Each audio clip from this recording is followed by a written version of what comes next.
తెలంగాణ రాష్ట్రంలో పరిపాలన ప్రారంభం కాలేదని మాజీ మంత్రి బీఆర్ఎస్ కీలక నేత జగదీష్ రెడ్డి విమర్శించారు. ముఖ్యమంత్రితో సహా ఏ ఒక్క మంత్రికి రాష్ట్రంపైన చిత్తశుద్ధి బాధ్యత లేదని ఎద్దేవా చేశారు. జల్సాల కోసం మంత్రులు పర్యటనలు చేస్తున్నారని ఎద్దేవా చేశారు.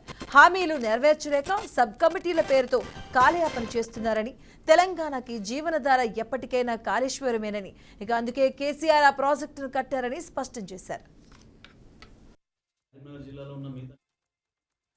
వరంగల్ జిల్లా ఇప్పటికే కాళేశ్వరం నీళ్లు ఎత్తుకోవడం ప్రారంభించాల్సి ఉండే కన్నెపల్లి పంప్ హౌస్ నుంచి.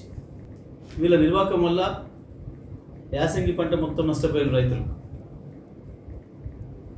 అక్కడ మిడ్మానేర్ దగ్గర మొదలు పెడితే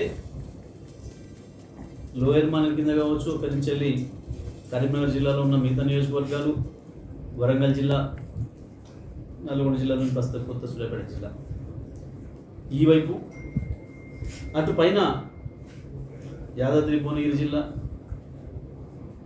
పాత మెదక్ జిల్లాలో ప్రస్తుతం సిద్దిపేట జిల్లా కావచ్చు, మెదక్ జిల్లా కావచ్చు, ఇంకా ఆ పైకి కూడా నీళ్ళు తీసుకుపోయే అవకాశం ఉంది.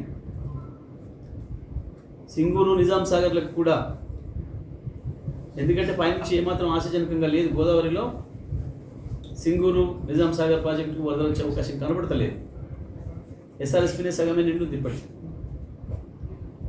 ఈ పరిస్థితులలో వాస్తవానికి లక్షల క్యూసెక్ల నీళ్లు గోదావరి గుర్తుంటే